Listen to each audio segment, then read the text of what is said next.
हर चिकित्सक का, क्योंकि वह किरदार निभाते हैं रक्षक का।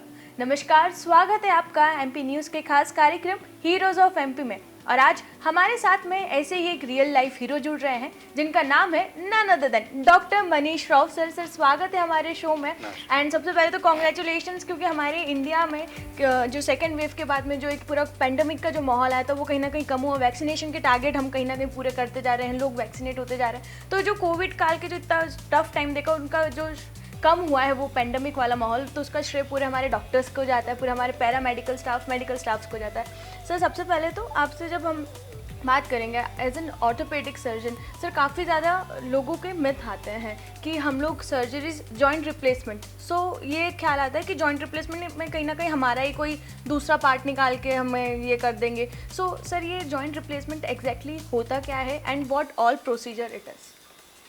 देखिए, कभी भी जॉइंट रिप्लेसमेंट पहले ही ट्रीटमेंट के हिसाब से हम किसी को भी नहीं बताते हैं। पहले तो कभी भी कोई यदि मरीज आता है जिसको तकलीफ़ रहती है तो हम उसकी जांच करते हैं, तो उसको देखते हैं और कोशिश करते हैं कि दवाई से वो ठीक हो जाए, वो फिजियोथेरेपी से ठीक हो जाए, या वो कुछ ऑइंटमेंट लगा के या सेक करने से उसको आराम रहे। हम उसकी खून वगैरह की जाँच करते हैं, हम उसके एक्सरे वगैरह देखते हैं।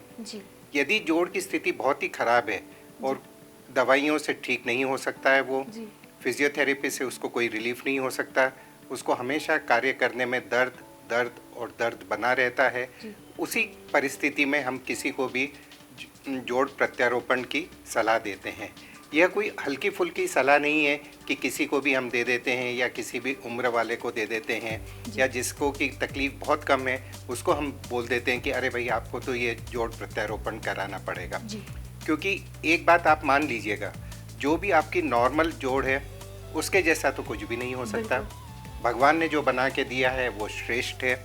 जो हम करते हैं उसका कुछ कॉपी करने की कोशिश करते हैं तो वो तो श्रेष्ठता नहीं मिल सकती। जी सर, जब ऑपरेशंस की बात आती है, सर्जरीज की बात आती है, तो लोगों के मन में काफ़ी ज़्यादा एक डर भी रहता है कि अगर ऑपरेशन के बाद हम लोग नॉर्मल वे में हम लोग हमारा काम कर पाएंगे या नहीं कर पाएंगे। स्पेशली जब हम लोग हिप रिप्लेसमेंट की बात करते हैं, हिप सर्जरीज की बात करते हैं, तो आज के न्यू टेक्निक से ये जो ड्यूरेशन है वो कम हुआ है?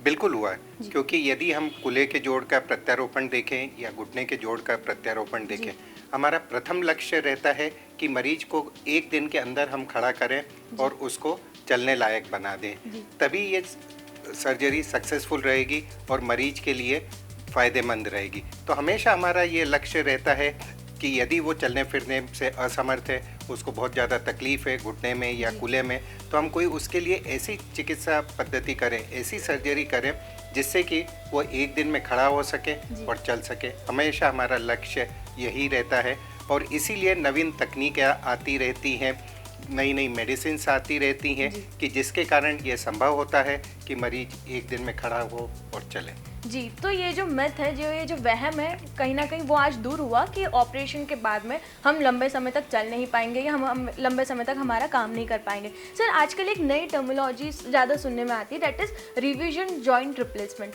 सर व्हाट एग्जैक्टली ये रिविजन जॉइंट रिप्लेसमेंट क्या होता है? कभी भी जो हम प्राथमिक सर्जरी करते हैं, यदि जोड़ प्रत्यारोपण करते हैं कूल्हे का या घुटने का, तो वो प्राइमरी जॉइंट होता है। ये जो कृत्रिम जॉइंट रहता है इसकी कुछ लाइफ रहती है। कुछ समय के बाद इसमें कभी कुछ प्रॉब्लम आने लग जाती है, जैसे कि घिसाव होने लग जाता है या ये ढीला हो जाता है या कभी कुछ इन्फेक्शन हो जाता है, तो उसके कारण ये जो जोड़ कृत्रिम जोड़ हमने लगा के दिया है वो अपनी पूरी क्षमता के साथ कार्य नहीं कर पाता है।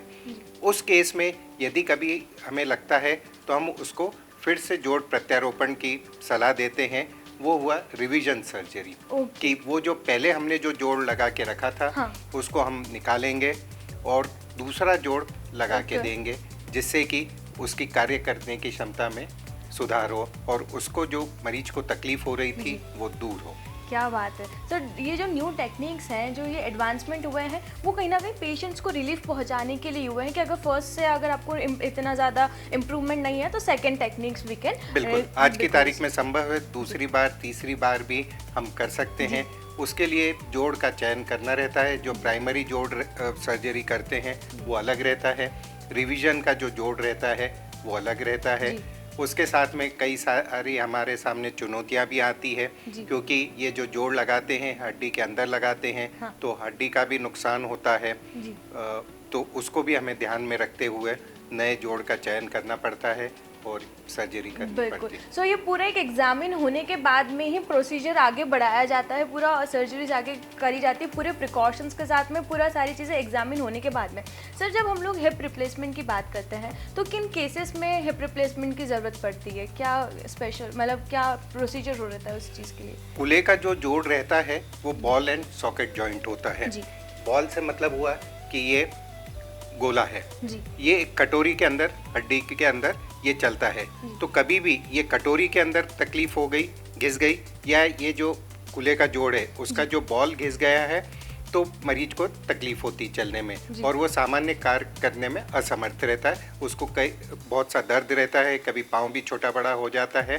तो उन परिस्थिति में हम उसको जॉइंट रिप्लेसमेंट की सलाह देते हैं, क्योंकि जो दो सतह हैं वो आपस में चल नहीं पा रही है।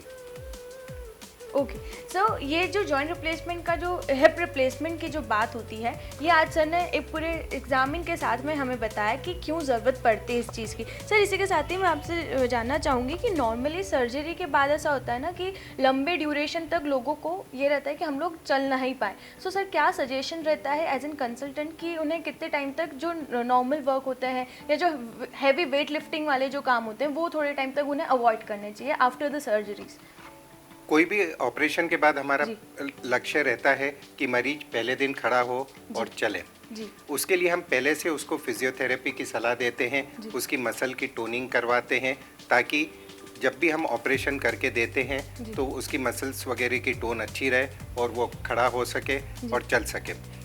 शुरुआत के दिनों में कुछ तकलीफ रहती है, जैसे ही मांसपेशियों में ताकत बढ़ती जाती है, उसका बॉडी का जो बैलेंस है वो ठीक है होता है ऑपरेशन के बाद, तो उसको चलने में सुविधा रहेगी। राइट जी। सर, हम लोग जब नी के बारे में बात करते हैं तो क्या एक स्पेसिफाइड है कि एक एज के बाद में ही आपको नी पेन होता है, या वेट ज़्यादा बढ़ने के कारण आपको नी प्रॉब्लम होती है, नी में पेन होना या घुटने के बदलाव करना पड़ता है? कोई भी जो जोड़ रहता है उसके ऊपर एक सतह रहती है जिसे कि हम कार्टिलेज कहते हैं जी। यदि हम देखें कि युवा अवस्था में वो कार्टिलेज बड़ा हेल्दी रहता है, स्मूथ रहता है। एज के साथ ये होता है, या कुछ अधिक आपका वेट है या कोई बीमारी है, कि जो कार्टिलेज है, सरफेस है जो जोड़ का, वो घिस जाता है, उसके अंदर गड्ढे होने लग जाते हैं। तो जो दो गड्ढे आपस में टकराते हैं तो मरीज को घर्षण होता है, जोड़ों में दर्द होता है, क्योंकि उसमें नर्व एंडिंग्स रहती है। इसके कारण ये जो सतह उसकी जो घिस जाती है उसको हमेशा दर्द देती है। एक बात हमें ध्यान में रखना होता है कि ये जो सतह है वो एक ही बार बनती है, भगवान ने एक ही बार बना के दी है।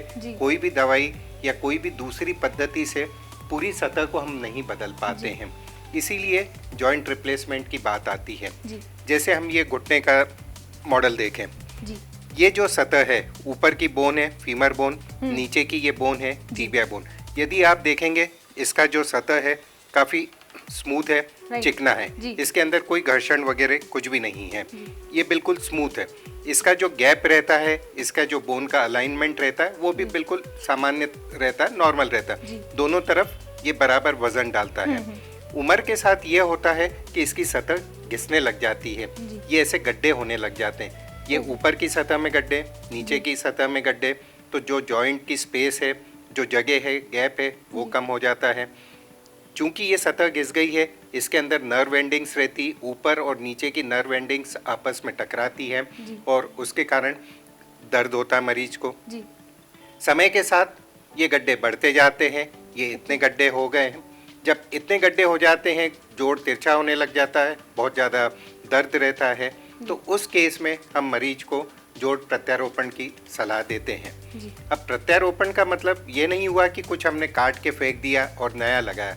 ये जैसे मॉडल बता रहा है कि ऊपर जैसे हमने इसको कैप लगाया है और नीचे प्लेटफॉर्म लगाया है, तो ये जॉइंट रिप्लेसमेंट हुआ जी। ये ओरिजिनल है। दांत में जैसे अपने को कैविटी हो जाती, गड्ढा हो जाता, अपन जैसे कैपिंग कराते हैं, तो ऊपर की बोन पे ये कैप लगी, नीचे की बोन पे ये सतह लगी, तो अब ये आपस में टकराते हैं। तो जो मरीज को दर्द था वो खत्म हो गया, क्योंकि उसके जो गड्ढे थे वो हमने भर दिए, उसको हमने कवर कर दिया। ऊपर के गड्ढे को इसने कवर कर लिया, नीचे वाले गड्ढे को ये इसने कवर कर लिया। तो वो गड्ढे में जो नर्व एंडिंग्स थी आपस में वो नहीं टकराती हैं, घर्षण कम हो जाता है और ये नया सतह है। तो ये joint replacement. What an explanation यहाँ पे, क्योंकि जब जॉइंट रिप्लेसमेंट की बात आती है तो लोगों को डर रहता है कि कहीं हमारा कोई बॉडी पार्ट निकाल के फेंक ना दे या कुछ और ना कर दे हमारे साथ में। So this is the right thing जो यहाँ पे समझाई गई। नहीं, कोई बॉडी का पार्ट नहीं निकालता है। मेरे तो ये कहना है कि ये तो जैसे प्याज के अपन छिलके निकालते हैं उस तरीके से हम इसका छिलका निकाल देते हैं, ताकि ये जो गड्ढे हो गए हैं ये स्मूथ हो गया जी। ये बिल्कुल एक तरह से चिकना हो गया। तो अब इसको हम सीमेंट लेके, बोन सीमेंट लेके इसको ऊपर चिपकाते हैं और इसको नीचे की तरफ लगाते हैं जी। तो ऐसा कोई पार्ट निकाला नहीं जाता है, केवल जो कवरिंग रहती है, जैसे प्याज के छिलके मैंने कहा कि वो है। अब जैसे सड़क में गड्ढे हो जाते हैं, गड्ढे भरने के लिए क्या करते हैं, पहले गड्ढे को भर देते हैं और उसके ऊपर एक नई सतह चढ़ाते हैं। तो हम भी वही करते हैं। ये जो गड्ढे हो गए हैं उसको कवर करने के लिए हमने एक उसमें कट लगा के वो सतह को प्लेन कर लेते हैं और उसके ऊपर ये नई चादर बिछा देते हैं, जैसे कवर बिछा देते हैं। जैसे नई सड़क में एक लेयर डल जाती है हाँ। तो वैसा ये हुआ कि ऊपर ये लगा, नीचे ये, तो ये आपका जॉइंट हो गया जी।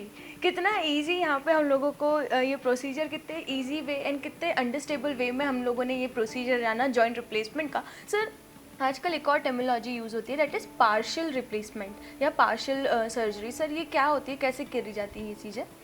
जैसे यदि हम घुटने का जोड़ देखें तो इसमें दो तरफ होता है, एक अंदर के तरफ का और एक बाहर की तरफ का, मीडियल और लेटरल। कई बार ये होता है कि एक ही सतह घिसी है, पूरा जोड़ नहीं घिसा है, या तो अंदर की तरफ में उसमें घिसाव है या बाहर की तरफ में घिसाव है। तो अभी तक हमें ये लगता था कि यदि कोई आधी सतह ठीक है तो हम पूरी निकाल देते थे, उसको शेव कर देते थे और पूरा जैसे ये प्लेटफॉर्म लगा दिया हमने हाँ। घिसाव तो उसको एक ही हिस्से में था। तो अब हमारे पास टेक्नोलॉजी ऐसी आ गई है कि यदि उसको आधे ही हिस्से में घिसाव है तो हम केवल उसका आधा ही हिस्से के उसको छीलते हैं और उस पे कैप लगाते हैं। जैसे नीचे प्लेटफॉर्म लगाया और ऊपर कैप लगाया जी। ये देखेंगे तो ये जैसे ये पार्शल हुआ कि यदि एक ही तरफ जोड़ घिसा हुआ है तो उसको हमने एक ही तरफ ये फिट किया हाँ। पार्शली उसको एक तरफ ही छीला हाँ। दूसरी तरफ जो अच्छा था उसको हमने बिल्कुल टच नहीं किया हाँ। ये सतह अच्छी थी, ये ऊपर की भी सतह अच्छी थी, नीचे की भी सतह अच्छी थी, तो इसको हमने बिल्कुल नहीं छेड़ा। ये अंदर की सतह खराब थी तो हमने इसको छील लिया, ऊपर वाले को और नीचे वाले को। नीचे ये हमने प्लेटफॉर्म लगाया और ऊपर ये इसकी कैप लगाई, तो ये पार्शियल जॉइंट रिप्लेसमेंट हुआ। एक ही सतह, एक ही जगह अगर आपको डैमेज हो वो पार्ट, अगर वहाँ पे एक ही जगह पे आपको पेन हो रहा है तो उसकी भी अब सर्जरीज नॉर्मली अच्छी तरीके से कंप्लीट हो जाती है। सर जब हम लोग बात करते हैं दूसरे अदर डिसीजेस की तो उनके बारे में काफ़ी अवेयरनेस है, हम लोग पढ़ते भी हैं, जानकारी मिलती रहती है, लेकिन जब एक हेल्दी बोन की डेफिनेशन की बात होती है तो कहीं ना कहीं अवेयरनेस कम है। सो मैं चाहूँगी कि आप हमारे दर्शकों को बताएं कि what is the real and what is the definition of a healthy bone. Healthy bone ये रहता है कि आपका जो बोन मास रहता है, घनत्व रहता है, वो अच्छा रहना चाहिए। ठीक है, घनत्व कैसे बढ़ता है, जैसे हम पैदा हुए धीरे धीरे बाल्यावस्था, युवा अवस्था में जैसे हम एक्सरसाइज करते रहते हैं तो बोन के अंदर कैल्शियम का डिपोजिशन होता है, मिनरलाइजेशन होता है, तो ये बोन की हेल्थ कहलाती है। तो और बोन का घनत्व, तो एक जो पीक बोन मास रहता है वो हमें अचीव करना रहता है। ये 25 से 30 साल तक बोन का जो घनत्व रहता है वो बढ़ता है जी। तो इसीलिए हम कहते हैं कभी भी किसी को हेल्दी बोन रखने के लिए कि उसका मिनरलाइजेशन अच्छा होना चाहिए, उसमें कैल्शियम डिपॉजिट अच्छा होना चाहिए, तो उसके लिए काफ़ी एक्सरसाइज और व्यायाम जरूरी रहता है। ये एक अवस्था तक ही बढ़ता है, जैसे 30 साल के बाद यदि हम देखेंगे तो बोन की जो डेंसिटी है वो कम होने लग जाती है। इसीलिए यदि हमने पीक बोन मास अच्छी तरीके से अचीव किया है, उसकी हाइट अच्छी गई है, ये जैसे घंटी रहती उल्टी घंटी जैसी है कि बाल्यावस्था में ये बढ़ती है हाँ। और उसके बाद कम होती है। तो जितना हम इसको पीक पे ले जाएंगे तो हमारे बोन के स्वास्थ्य के लिए अच्छा रहेगा और वो उतना ही स्वास्थ्य बोन का लंबे समय तक अच्छा बना हुआ रहेगा। तो इसीलिए बाल्यावस्था, युवा अवस्था में खेल कूद एक्टिव रहना बहुत ज़रूरी है। उसके बाद में भी हम हमेशा एक्टिव रहें, एक्सरसाइज करते रहें, बॉडी वेट का ध्यान रखें, तो हमारा जो बोन का घनत्व है वो अच्छा रहेगा और लंबे समय तक बोन हेल्दी रहेगी। जी। यदि हड्डी कमज़ोर है तो वो जल्दी घिस जाती है, उसमें दर्द होता है, कभी फ्रैक्चर भी हो जाता है। तो इसीलिए यदि उसके हड्डी के घिसाव को हमें कम करना है तो घनत्व हमें अच्छा रखना होगा। जी, एक हेल्दी लाइफस्टाइल एक्सरसाइजेस से ही आप हेल्दी बोन की जो डेफिनेशन है वो कंप्लीट कर सकते हैं। एक हेल्दी हेल्थ बोन भी आप बना सकते हैं। सर, आजकल के लाइफस्टाइल के कारण भी हेल्थ इश्यूज आ रहे हैं बोन से रिलेटेड। जैसे मैंने आपको कहा कि हमेशा एक्सरसाइज करना चाहिए, इसमें डाइट की भी काफ़ी अहमियत रहती है। जैसे कि हमें धूम्रपान से दूर रहना चाहिए, अल्कोहल से दूर रहना चाहिए, जो चर्बी वाली चीज़ें रहती हैं उससे हमें दूर रहना चाहिए। और जहाँ तक हेल्दी लाइफस्टाइल की बात हुई तो एक्सरसाइज करना चाहिए, ज़रा चलने के ऊपर जोर देना चाहिए। नहीं तो आजकल हमें कहीं भी जाना है तो हम कोई भी वाहन से जाते हैं, कोई बिल्डिंग में जाते हैं, यदि 2 मंजिला 3 मंजिला बिल्डिंग है तो हम लिफ्ट की तरफ देखते हैं, अरे भाई इस बिल्डिंग में तो लिफ्ट है नहीं। तो हमेशा हम तो कहते हैं कि भाई यदि आप युवावस्था में हो, अच्छे हो, तो सीढ़ियों से चलो, लिफ्ट की आवश्यकता आपको नहीं है। 2 मंजिल 3 मंजिल 4 मंजिल तक आप आराम से जा सकते हैं, तो सीढ़ियों से जाएं। क्योंकि कभी भी आप एक्सरसाइज करते रहेंगे, जैसे जंप करेंगे, जंपिंग जो बोन्स होती है तो वो अच्छी रहती है। इसीलिए चलना, वॉकिंग, रनिंग, ये सब बोन्स के लिए अच्छा है। और लिफ्ट का उपयोग कम से कम करें। ये बहुत ही एक इनिशियल मैसेज आज मिला, स्पेशली जो हम यंगस्टर्स उन लोगों के लिए, बिकॉज हम लोगों को तो सारी चीज़ें एकदम जल्दी जल्दी फास्ट। हाँ, मॉल में जाते हैं तो अपन एस्केलेटर की तरफ देखते हैं कि एस्केलेटर पे खड़े होके चले जाए। अरे भाई सीढ़ी भी लगी है मॉल में, आप सीढ़ियों पे चलिएगा। एस्केलेटर उनके लिए रहने दीजिएगा, वृद्धावस्था वाले हैं या जिनको चलने में तकलीफ है। आप यदि फिट है तो आप तो सीढ़ी से चले, एस्केलेटर की तरफ क्यों देखते हैं? एस्केलेटर भी रहता है, सीढ़ियाँ भी रहती है सभी तरफ, तो आप जरा सीढ़ियों का उपयोग करें। और कोई भी इंदौर में बिल्डिंग 5-6 मंजिला से ज़्यादा तो है नहीं, तो लिफ्ट की तरफ क्यों देखते हो? जरा सीढ़ी से चढ़ो, तो आपकी बोन का स्वास्थ्य अच्छा रहेगा, आपका भी स्वास्थ्य अच्छा रहेगा, वेट कंट्रोल में रहेगा, तो हड्डियों का स्वास्थ्य आपका अच्छा बना हुआ रहेगा। बिल्कुल सर, इसी के साथ ही मैं चाहूँगी कि आप हमारे दर्शकों को कोई मैसेज दें। मैसेज तो मैंने जैसे आपको एक कहा कि हमें युवा अवस्था में अच्छी बोन की देखभाल करनी चाहिए, ताकि ये हमें आगे लंबे समय तक हमारी सेवा कर सके। उसके लिए ये ज़रूरी है कि हम पीक जो बोन मास रहता है वो अच्छे से अचीव करें। तो इसीलिए खान पान की तरफ ध्यान दें और हमेशा एक्सरसाइज करते रहें और फिट रहें। बिल्कुल, और सब आजकल सारे लोग वैसे भी एक्सरसाइजेज, अच्छी लाइफस्टाइल की तरफ बढ़ रहे हैं, बिकॉज कोविड ने सबको एक लेसन सिखा दिया है कि हेल्थ इज़ वेल्थ। बाकी सारी चीज़ें टेम्प्रेरी, बट अगर आपकी हेल्थ अच्छी है, आपकी इम्यूनिटी अच्छी है, तो ऑब्वियसली आप हर बीमारी से लड़ पाएंगे एंड एक अच्छी हेल्थ की तरफ बढ़ पाएंगे। इसी के साथ ही हम लोग MP न्यूज़ भी आपसे अपील करता है कि बाहर निकलें तो मास्क ज़रूर पहनें और अपने आसपास सोशल डिस्टेंसिंग का ध्यान ज़रूर रखें। हम लेते हैं आपसे अलविदा, नमस्कार।